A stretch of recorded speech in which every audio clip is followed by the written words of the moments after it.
Hey, is the Strange New World's honeymoon really over? Today, yes, we're going there on episode 413 of Trekland Tuesdays Live with me, Dr. Trek, Larry Nemecek, coming at you here from the heart of Trekland through Portal 47 for some sanity, clarity, and a bigger picture in all things Star Trek. And yes, it is the home of Trekland Treks, among other things, your unique away mission, your unique U-planet customized landing party, depending on your century, to actual location film sites around Southern California that you choose, not sets, location sites. So we've got a menu of over 50 places you can choose from in your day, in your 6 hours and 4 stops. Love to plan one of those with you. We've got plenty of summer and nice weather left here in SoCal.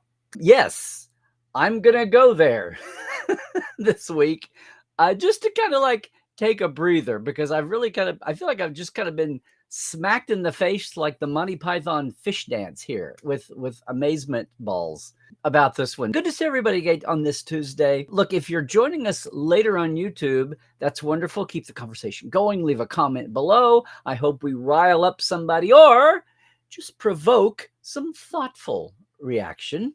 It's all good. It doesn't have to be raging, but it does continue on YouTube, and I appreciate you all joining us a little bit later when these are edited.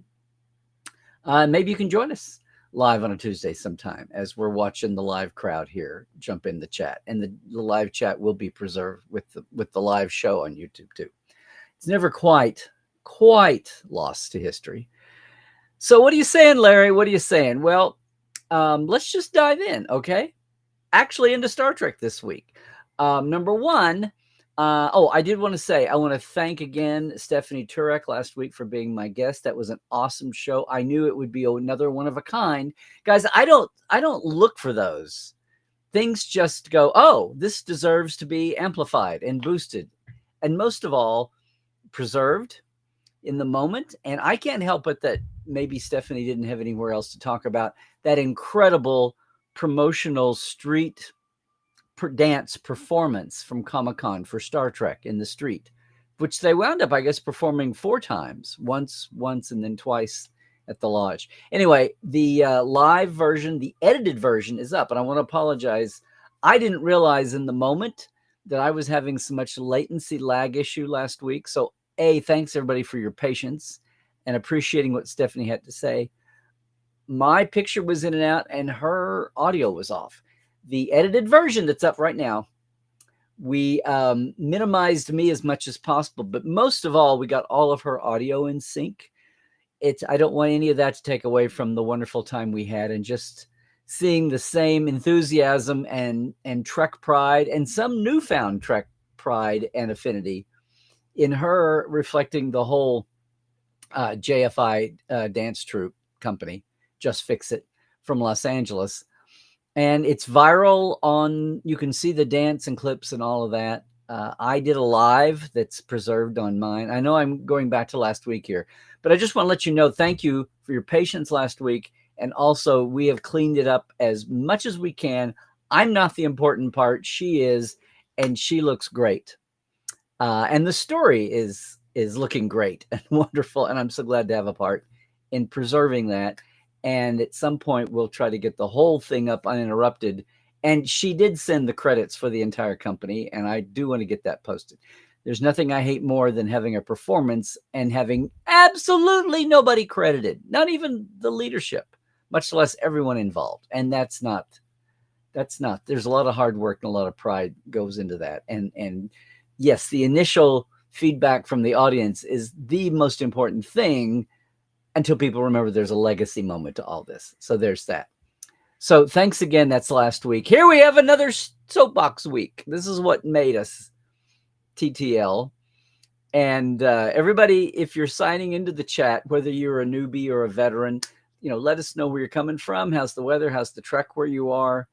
We're going to be talking about Strange New this week. I'll try to say worlds at the end of it.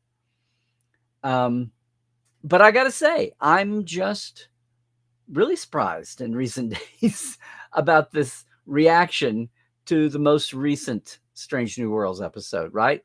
What is Starfleet? I have to say, this is just an honest thing. Doing when New Trek came back, and I'm not saying that to be snarky. When modern Trek came back in 2017, and I mean weekly, I don't mean the movies, I mean weekly. I mean small scale adventures, small screen adventures. They weren't scaled small at all. It was something. We watched them. We did oh my God, this is ages ago when the Improvised Generation was having their live. Wonderful that cast, improvised based on the TNG era. Disco started, and we would do a team up on Sunday nights with their performance, and then we'd have a screening in their little improv black box theater, just project on the wall. My account, wasn't ripping CBS All Access off. Those were simpler days in some ways. Anyway, the last 3 or 4 years ago, thanks to some think tanking here, and yes, Scott prodding me, we came up with the format for Second Opinion. I was watching the rest of the world talk weekly about the show. This didn't always feel on Tuesday Live like the place to do it. I wanted to be a little bit higher edge on the production, so we came up with Second Opinion with Dr. Trek. Get it? No, I loved it. And the format and the way the format kind of just organically grew. It was my reaction. I wasn't trying to do a formal review.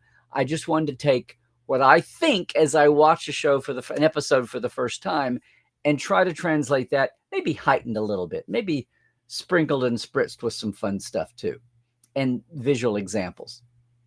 And that's been, since that era, I'm in the same tank as everyone else who's trying to do some kind of a review show. I don't want to say that Star Trek then becomes work, because it can never be that. That's why it's almost a privilege. It's almost a sacred moment to still have your fanboy moment the first time you see a new Trek, because you can never take that away, right? You envy the people who are just now doing their first watches. A lot of people have these great YouTube shows. Whatever the sophistication of the production is, it's still fun to watch people. And some people totally, they do the as I'm watching it, you're watching me YouTubes. And that's all cool. That's all cool. It's another take of how people try to react and enjoy and share what this franchise means to them. This IP, I guess, is what we say now. But that does color the way I look at a show. And part of that is just the speed. Part of that's the time factor. I do try to watch every episode at least twice before I finish recording a Second Opinion. And what I ideally love is to be able to get some of the reaction, at least the first day reaction to episodes. Sometimes there are points I didn't think about. Sometimes I kind of smile because I had a point that seemed huge to me that no one else caught, or whatever, whether it's big or it's anally trivial. I don't know. And this was one of those weeks, but also I just want to bemoan the fact that now doing a weekly reaction show, ideally we get it done by when it's almost a luxury to be able to watch the actual broadcast and not the screener, which has lousy sound and no captions. It's almost a luxury to watch Midnight Wednesday. And then it's almost a luxury to even see at 10 a.m. on Thursday what the first reactions are from people.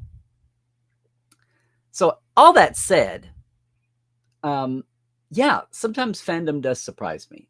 And I wish that I could take a third and a fourth and a fifth take on episodes sometimes, because sometimes they don't just smack you viscerally the first time. Sometimes they do, or at least me. In all cases, I'm talking about myself. Your mileage may vary, as we say online. And I've heard it was a phrase used before that. But this week, I'd almost forgotten what this feels like. Although, to be honest, it's been kind of a little bubbling trend out there. And again, I'm talking about online. I've had the chance to see folks live. We had where we premiered for San Diego. I don't know, but certainly by Vegas, we had the 4th episode out, sneak peeked and out. I think so. And this has been kind of a theme this season, but boy, it kind of fish slap danced me last week.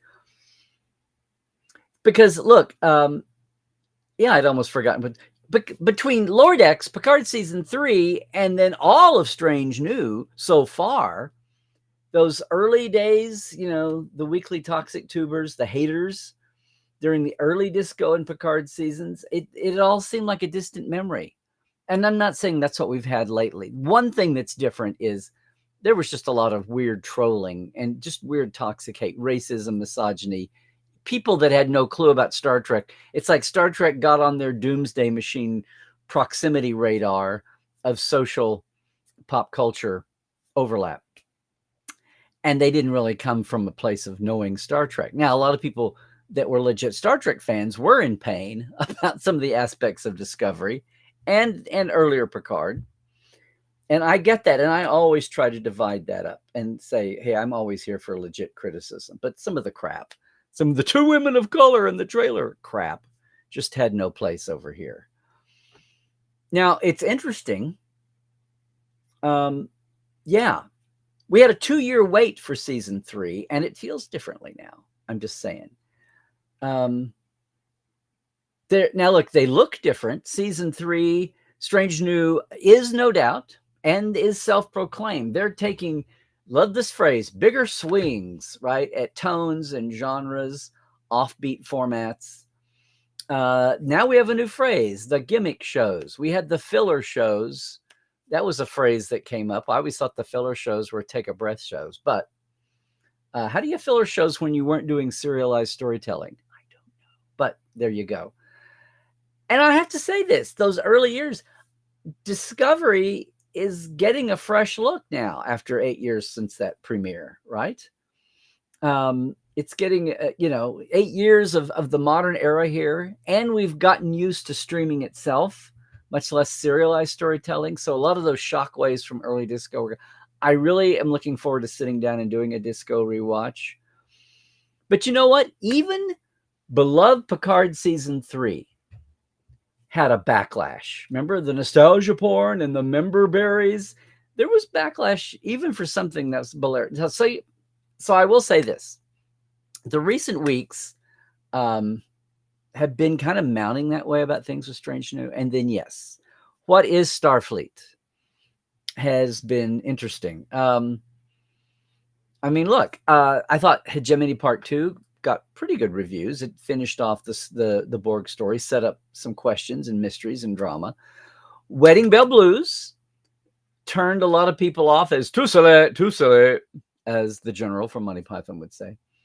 Shuttle to Confori seemed to hit a mixed bag, a little bit like a lot of admiration for the drama and the character work, but a lot of eye rolling about the all species zombies. Why did it all have to be crammed in there? I don't know. Then Through the Lens of Time seemed to satisfy all the folks who wanted, Mystery Planet missions, get back to basic Star Trek that way. Even though that's the one that I had been the most roiled up about, because I felt like half of the hour they have amnesia over what the Star Trek universe operates, about how it works. No one knew how to scan. No one, the little life forms that they loved to sing about apparently escaped folks 100 years earlier in this episode. How to use tricorders, maybe a landing party protocol manual. But anyway, amazing show, visually beautiful, and eventually got there. So it's been an interesting series, season, I should say. And then, boy, howdy, is it Starfleet wake up the chickens? It feels to me, again, that way. I mean, some love the documentary framing, some hated it. Folks, I think mostly loved the Jakari, the traditional, the Trek monster is not a monster, or the unwilling weapon plot.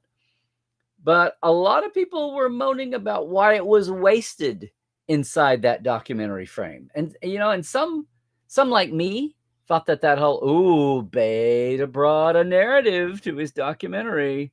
He was tainted, out to prove a point. That all felt like it was worthwhile. But to me, it felt like it was rushed. It was crammed at the end. It was too little, too late. And resolved too quickly, even as it was not really resolved.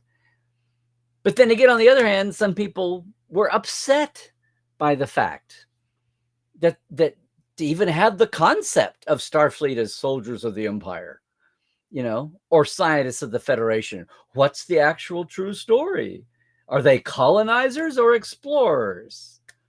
And some were even thinking that just using that phraseology meant that it was another woke poke by current Trek makers. Well, on that one, I have to disagree. I have to just say, as I said on my second opinion, that has been debated ever since 1969. The whole, is Starfleet a military or is it a science organization? And Gene would always say it's a science organization. And fandom would look at Gene and say, then why do we have ranks? And why do we have weapons? And the best Gene might say was, well, it was the best of the British Navy in the 1890s, sending out exploration missions around the world to the seven seas. And then people would push back and say, oh, the same 1890s British Empire that was colonizing half the world. The sun never sets on the British Empire. So no, it's not a thing. I mean, even Mike McMahon took the old, soldiers or explorers trope and used it as one of those wonderful meta fan debate questions and worked it into the dialogue at the career fair in the debate, right? At the Starfleet recruitment tent there. So to me, this was not a how dare you tear down Star Trek moment. It was a, wow, that was rushed moment. That's why I was a little iffy. I mean, if anything, I thought the whole issue was too poo-pooed and too throwaway and moved way past it way too quickly. So yeah, in a word, I was first off curious though about that running time, 40 minutes. Instantly I thought, is this intentional? Then I saw that it was going to be the documentary. I went, oh, okay, well, it's 40 minutes to feel like a documentary.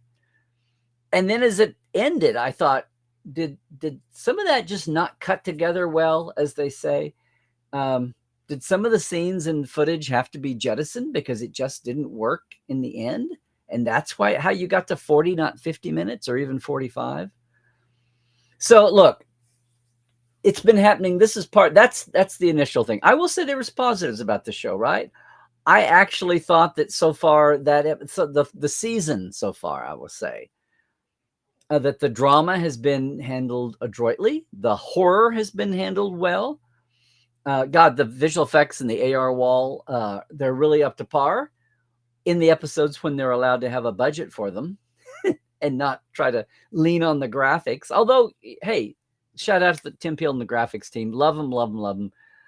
I want to say we have a real sense of place thanks to the star charts based on stellar cartography. We have a uniform system that they are adding to on their own. If I ever get to do an update, it won't be near as much work from the Strange New Worlds side of things because they're locating systems as they go on the master chart. Yay. And I'll even say that the comedy seems to be fearless in trying it. And if it ever does fall flat, it always feels like it was a risk worth taking. I haven't felt like, or I'll say most of the time it does come off. And I haven't felt really insulted or that they were flailing around. Not, as I said, I did a new podcast this week for me, Trek Explorations with Albie and Christopher. You might look for that coming up. And we talked about this episode too. And I would just say that we were talking about how the comedy in this episode seemed to come from the characters. That felt like some folks were upset about Wedding Bell Blues was just wacky. As long as the comedy comes from within the characters, you're right back in trouble with Tribble's world, if it's organic to the people. Yeah, most of the time it comes off, I think. So, I don't know, from the droll 30s, the bringing up baby, the slapstick comedy. Not slapstick, but the wacky do comedy. And yeah, even Wedding Bell Blues. And I will say this next week's show, 4.5 Vulcans. Some folks may be bracing for that. We were doing that podcast was about that. I've got to do second opinion for 4.5 Vulcans. Hang on. It'll be fine. It'll be fine. If you're really worried about that, I think it'll be fine. Okay. So I don't know. Will time wear down these hot takes? I mean, doesn't it always? Oh my God, look what time has done for Deep Space Nine and Voyager. And now even Enterprise. Back in the day, we love to talk, for the newer fans, we love to bring up how people were pissed about the beginning of Next Gen, much less DS9 and all the rest after that. I mean, as fans, we watch a fresh airing a first time. And I said, you never want to forget the freshness of the first time, but isn't the first time also when we are at our knee jerkiest? I mean, it's almost human nature. It's almost going to be that way, right? So, yeah, show to show to show, episode to episode to episode, there's that. And again, that feels like the week-to-week crisis controversy from those early disco days. Oh my God, he dropped the F-bomb. Yeah. So hold on. Strange New World Season 3. Let's pull back to 100,000 feet. Let's take a meta view here. Because I think what some folks have identified is a lot of people are making these criticisms of the show, not just about the moments and the tones of the episode, but when it gets right down to it, using what looks like we're not in a post scarcity economy when it comes to these episodes. We're still in a scarcity economy. And there's only 10 slots a season, and people are freaking out that you're using your 10 slots for these gimmick shows. I mean, even the big swing shows and the high concept episodes, I think a lot of people say, this would be fine in an 18 episode season, much less 20 or 22, or good old 26 from the syndicated days. And I get it. I agree. So yeah, let's hop back to those season 2, those heady days here on Strange New Worlds, right? And remember what happened with season 2. We were getting season 2 during the writer's strike. But of course, it had been written and locked and filmed months before that, right? So they had taken the risk with the crossover show with those old scientists and with Subspace Rhapsody, the musical, the big risks of season 2 that now are so famous. That had all happened way before the strike. They were kind of in a vacuum. They barely had any reaction to the first season, barely. So season 3 that we're in now, those tones, those choices to take those 10 episode slots and do what they were, those were all made before the writer's strike of 2023. Remember? The writer's room was interrupted. In fact, it was the last couple of episodes that were interrupted. I want to say is this Starfleet or the one before.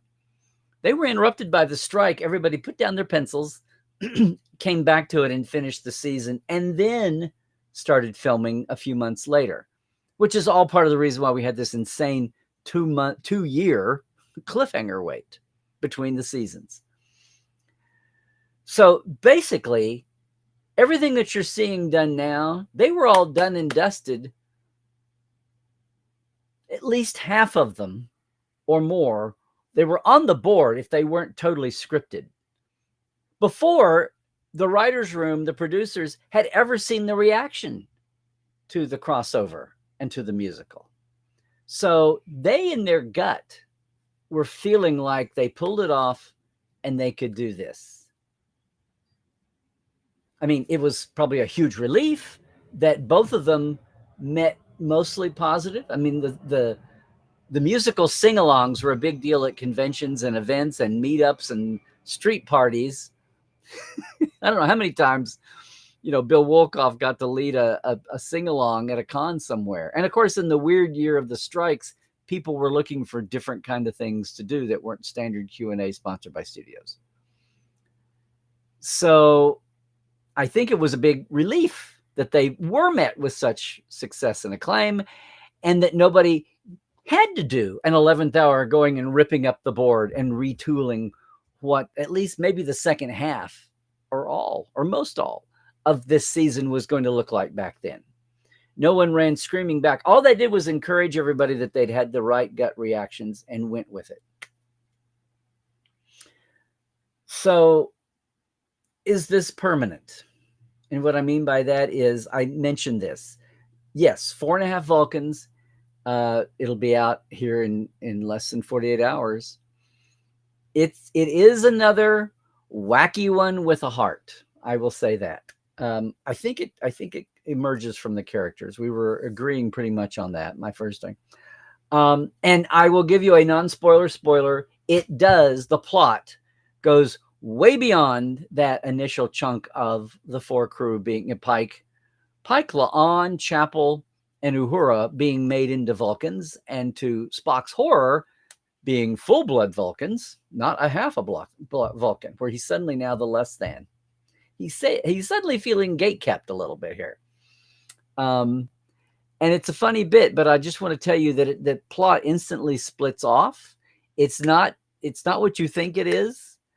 Some of the timings and the way they use their screen time are amazing to me on Strange. And I've talked about this on Second Opinion. The big moments you think should be a big set piece of adventure or a skip, they just skip right over that. It's very Greek. It's all off screen, and the chorus comes in and tells you, because then they get back and they want to focus on something else.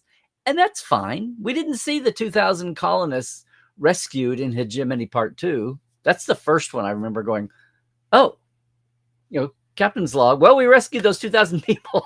It's like, okay, it's much cheaper that way. I don't mean hiring the extras. I mean the visual effects even.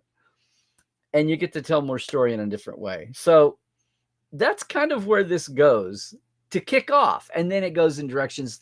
The entire cast gets used, I will say. I'm doing a little sneaker peeker here on 4.5 Vulcans, because I know some folks have been a little worried that it was just going to be too slapstick. Screwball, that's the word I wanted. Screwball comedy.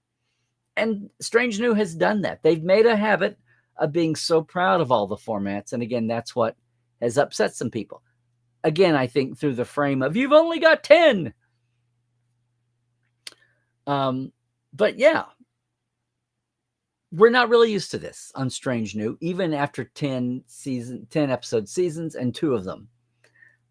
2 seemed like it was stretching, and now people are saying, well, 3/4 of the episodes seem to be that way. Is when we have a rewatch of this season, are we going to feel the same way? Once the final die is cast, and that 4th season, and then that 6-episode 5th season is done and dusted and on the shelf of your Paramount Plus queue line, or wherever else it gets licensed to in the future, are we going to feel the same way? I don't know. That'd be a good topic. I don't know how you would do this, because in the old days, you only had mainstream reviews to go to, unless you had access to really good, really numerous fan club newsletters, much less the social media era when things were online. Hey, what are they posting on our club Facebook page? It would be interesting to see, or just go back and find people who remember watching the first night. It's a classic. It's classic when we find letters in the Trek files. Had one woman who wrote the night she first saw This Side of Paradise, Spock and the Spores and Layla Kalami. She wrote that night full of her fresh amazement. First season Star Trek, it's the reason we're talking about this 60 years later. But when you can recapture someone's words the night they first saw a show, and then committed it, archived it, in this case as a letter to the offices, it's great to get that. Do we ever go back and look at remember our first reactions, positive or negative, and then think about it? Yeah, general impressions, yes. That happens. And then we have the pendulum swing with the original series, and now with Next Generation. And then just the first pendulum swing back, binging saved DS9 from being the show that didn't go anywhere. So first takes, hot takes, quick takes, as I say on Second Opinion, they're all good for X amount. Second watch, sometimes we're already backing down. We catch things we didn't catch on the first watch. What's important is the way an episode hits you at the first watch. Is that what's the most important of all? Or is it after 2 or 3? Do you let it sit and percolate? Do you marinate in it for a week before you decide? Or is it one of those things that you had your reaction, you don't think about it, which I think is what most people do. You watch it once. In the old days, we didn't have the luxury of you had to wait for the rerun. You had to go on your memory for that first watch. And then we got tape. We got VCRs and VHS tapes. But what is the reaction to an episode? What's most important? Do we live in hot take land in today's world? It's just the default. It is what it is. We're not going to get the entire world to say, please don't. Forget spoilers. Please don't have an opinion about this show until you've watched it 3 times. That's not going to happen. That's insane. And people are going to talk. They're excited. They're dumbfounded. They're depressed. They're angry. Hopefully, they're more excited than the others. They're laughing, maybe, even if that's hopefully the intention. So it's a question. Are the hot takes of this year, which seem to be getting hotter and hotter and hotter. And again, I was shocked to see that take so many people not liking the documentary, thinking it was fumbled, thinking the creature plot was wasted, being insulted by the colonizer terminology about Starfleet. Whatever their disappointment or displeasure was, I was surprised. And at the same time, many of the threads, and not like I sat and read endless streams of internet material this last 2 days, last 6 weeks, last 6 days. Not like I live with this thing, but just when you couldn't help but encounter it living in a Star Trek world with certain pages and certain accounts highlighted, when I would see that opinion expressed, I didn't see it shouted down. I just saw other people earnestly push back. One place, someone I think on my YouTube for Second Opinion, somebody had that opinion that they weren't happy with the documentary. Somebody else pushed back and said, my wife and daughter were in tears after watching it. And not in pain, in empathy, in appreciative empathy. So I feel like every time I've seen someone say that in a civil way, I've seen plenty of pushback to that. So again, I don't think they're being abusive. They're not toxic tubers, but the first take, the loud take, maybe gets out there, and then the silent majority, or at least the silent 50% or 40%, silently pushes back and says, really, wow, I really like that. And this episode and all others, it's a mixed bag. Very rarely do we have, because eventually the creme de la creme does percolate to the top. That was a horrible mixed metaphor. I never want to hot drink my meringue pies, but we do say eventually, okay, seat on the edge of forever. Okay, amok time. Okay, and the children shall lead. Okay, alternative factor has sunk to the bottom. But we've had 60 years to talk about those. And occasionally the pendulum swings on how we appreciate individual episodes or not. I think Code of Honor is pretty much going to be at the bottom forever, though. So here we go. How many times, here's my question, how many times do you try to watch a Star Trek show the week it's released? If it comes out at midnight Thursday, give or take time zones, how many times do you try to watch it when it's released and then form your opinion consciously? Or is it more like, oh, I love that. Oh, I hated that. Wait, what? Is it more out of like, I missed something and I have to go back and watch it? I'm just curious. So yeah, leave it here in the chat. Leave it at the comments below. And here's one last question. I used to talk about the learning curve that Discovery went through from season 1 to season 5. And not just about the format change, thank God. Although we'll always have those first 2 seasons, which I know some people love. I know some people love the first 2 seasons. They even lump the first 2 seasons together, which it feels like Picard to me. They're 2 different things almost, but they love the first 2 seasons more than post-jump. I'm not the same way. I think the show should always have been set where if you're not going to, you don't want to deal with canon, and you especially don't want to pioneer your first episode, your first series of small screen adventures after 12 years, you don't want to be so controversial out of the gate. And that's your shock. That's the sticker shock here, visually, for fans after 12 years. You're going to go there.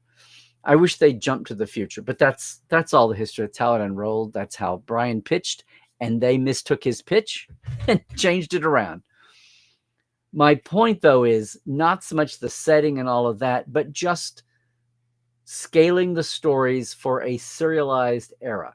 No one had ever seen what serialized Trek post-Lost, post-Walking Dead would look like. We'd all seen those shows, but what did it look like for Trek? I will say that was a learning curve. I thought Disco got much better at it. I thought everybody else learned those mistakes. And even though we might have problems with it was still a learning curve. They still had problems. We talk about the first 2 seasons of Picard. The middle episodes seem weak, and then the endings seem, the first maybe start off grandly, and then it's just a timing, pacing problem. And then, yeah, I know, throw in COVID on all those folks. It was insane. It was crazy time. But it was a learning curve that was learned. How to write Star Trek serialized. I wonder if we're having the same kind of learning curve about how to just write a 10-episode season and make choices. They seem to be broader brush strokes than getting into minutia of making sure the beats and the pacing and the major planning, once you pick a story, work out for that season, the whole serialized season-long arc business. Feel like maybe we've come up here to wonder, and now the clock is out. 4th season's done. It was done months ago, committed to paper, and then filmed, wrapped recently. It was out. That ship sailed long ago. We just haven't seen the ship come into port yet. But season 5 is out there. They've been working on it and writing on it. And I wonder how much that will affect those last 6 episodes. This whole feeling. I mean, it has to be bearing down that whatever we want to get done with this season, the series, these characters, there's no guarantee. With this one, there's some of that talk about, a year 1 show, and you bring over whoever's going to cross over. Who would cross over? What does happen to Una, to number 1? What does happen to La'an? The non-legacy characters, what does happen to them? And Pelia? Well, we'll see eventually. I just wonder if there's a learning curve. If I'm wondering right now what this feedback, again, not toxic tubers, but earnest, for the most part, I think, earnest and sincere fan passion agony. I wonder how that's landing on the writer's room. And if we'll see maybe not as many. Okay, guys, you proved it. You have an amazing bunch. You have writers, you have crew, and you have actors. You can handle so much. But just because you can, does it really mean you have to? What is left to conquer? I think you proved your point. Is that really in the cards? Again, for those last 6 episodes, who knows what they're going to bring us for season 4? I've seen a couple of the actors. Just saw another one last night. An interview from, I think, Chrissy Chong at this interview at Orlando, a local station did. Obviously a fan who was also a reporter. She said, of course she would say this, Chrissy says, my season 4 was my favorite so far. She's coming at it from all the cool things she's got to do. Can't blame her for that. Is that what a fan share's reaction would be? We'll see. But I think one thing is for sure. The learning curve that we were on, those early years of Discovery and early Picard, and we thought, yay, we've conquered this. We've conquered this social issue. We've conquered this disease. We've conquered this pop culture reaction to Star Trek. We've conquered that. Apparently we haven't. And the more civilly things are put forward, the more you have to pay attention to it, because they do make sense, and you do get where people are coming from. And once again, it's coming from a place of love. If people didn't care, they wouldn't care. Thank you, Yogi Berra. Did he say that? He should have. If people didn't care so much about Star Trek and count down the weeks, they know about as much as Pike knows how much time he's got left. Vaguely, we know exactly how much time we've got left with Strange New Worlds, Fresh Adventures. And my old moniker about let Pike's crew be Pike's crew is just one layer of this. Let Star Trek be Star Trek. We'll see. We'll see. But is the extreme tone of the reaction from those who have been civilly and yet intensely offering their opinions at the same time, will that soften on viewing 2 and viewing 3 and viewing 5, viewing 20? What will the years do? I said back the day, what will the years of perspective do for that hot take reaction to early discovery? Will it stand the test of time? I think DS9 surprised everybody for standing the test of time as it did, as it is still. What will people think about Discovery in 5 years? And well, we're already been 7 years, 8 years. I got to do a rewatch. When this is over, when we have another lag time, we have some more fallow weeks and months before Academy finally premieres. And I say that knowing that the Con podcast miniseries is out for what, 9 episodes? 7? Coming on Star Trek Day to start. That will be something. Won't be a live action episode, but it'll still be some fresh Trek to react to. We'll see how that goes. But in the meantime, in the big picture of things, who knows when Academy will be with us? Who knows where the thought about Strange New goes? And who knows if the continued rewatches of the Kurtzman era, especially Discovery, what that will bring us. It's just all part of this wacky franchise. Taking 1 week's reaction here. Oh, really? And again, pulling back to a big picture. And one more thing, everybody. Bottom line, Nielsen's are still trying to perfect their streaming numbers. And I know there's flaws in the algorithm and it's about longevity sometime before you get on the radar. But other places, Paramount Plus's own numbers, but Associated Press, but Nielsen ratings themselves trying to do digital. A lot of sources are putting Strange New Worlds in the top 10 of streaming series, no matter what metric they use. So maybe all this attention is just a factor, even among fans, but non-fans also apparently are making Strange New Worlds a top 10 series. What did you guys think? I'm looking forward to seeing where the chat goes. We did mention that Khan will be back in a couple of weeks with Star Trek Day. Yeah, and I want to say this up front. Well, I should thank the folks I need to thank, right? Our Patreon folks. So thanks much, guys. You can see it's a simple Patreon I have, $5 and $10 a month. And every week, I always like to shout out and thank, Chuck A., James Kerwin, Diana Hopkins, Halberd Gunn-Janssen, Lawrence Todd, Chris Jiggins, Justin Weir, Andrew Jasinski, Josh Patton, Pranakasha Productions, Keith Rombach, and Comedy Forecast. And our live wires, Jesse at Crusher Convo, Gary Williams, Robert McLean, Byron Bailey, J.R. Poole, Brandon Coles, Dan Leckie, Dave Gregory, Chris Garris, and Casey Shafsky. It was cool to see a bunch of these folks at Vegas this week. If you're saying, Larry, you have a Patreon? Yeah, I don't make much out of it, but that's because I don't make much out of it. But I do appreciate everybody jumping in. I do keep it simple and low-key and cheap for everybody. Maybe I should add another tier. I don't know. $5, $10, patreon.com/Trekland Live for the shout out. And yes, I know the sharing of early day Portal 47 backstage creative interviews from over the last few years that we've done. What I wanted to say about what else is happening is, as Foreman Scotty used to say, the good Lord willing and the creek don't rise too high.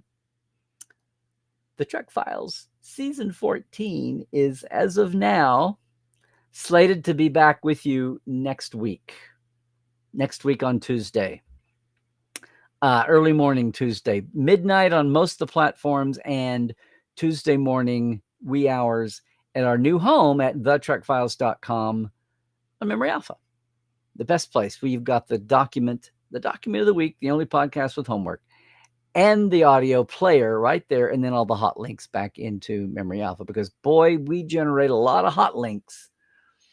More so than, I don't know, Schwab's meatpacking plant in Oklahoma City. That is sad. No, gang, seriously, you can find the Trek Files on every podcasting platform that's of worth, of note. But you want to get all the gear, you got podcast.roddenberry.com or the trekfiles.com. It is Trekland Trek's time. Love for you to get in touch with me about setting up your custom away mission when you're here in SoCal. We have over 50 places to choose from, but I will help you figure out what works for your day. Is it a weekday? Is it a weekend? To start with, what time of day? Well, we always go between 9-10ish when I pick you up and concierge and chauffeur and prop wrangle and whatever else you need, cosplay, wrangling, whatever else it is you need help with to make it a really, truly memorable day. Otherwise, gang, just remember that I'm on at Larry Nemecek, yes, on Twitter X and Blue Sky, smiling at me. Larry Nemecek's Trekland. It's on the Instagram, it's on the gram, it's on the book, and it's here on YouTube. Please like and subscribe, ring the bell, share, do all the things. If you want to give more from my Patreon, just jump over and do portal47.net every month. It's $33 a month. It's a package of several live events, pieces from my archives. It's me. We get together. We have a guest you've likely never heard from who's going to tell you, well, as we say, all the bits about Star Trek that you had no idea about. Guarantee it will enrich your watching of all the different eras of your favorite shows. Coming up this week, Portal 47ers. Wednesday night, our August guest is Gary Taschel, who now is a director of photography, but back in the late Voyager and all of Enterprise was the camera operator for the great Marvin Rush for those years. So knows the process, can explain his niche of the industry, which is illuminating always, and then is going to regale you with stories and his own personal pictures from those days with the crew, the backstage, the cast, what it was like to film the end of Voyager and all of Enterprise. We have people from the board back there. We've got folks from from executive producers and writers on down. Some of them who have a little bit of a platform you may have heard from, but most you have not. And that is what Portal's all about. That's what I'm all about, is making sure you know how the cake was baked that holds up the pretty icing of the actors that we love. I'm really leaning into that metaphor lately because I think it does the job. Anyway, and that's it for now. If you're leaving us because you're watching on YouTube, please remember to leave a comment below, and maybe you can join us live on a Tuesday, right?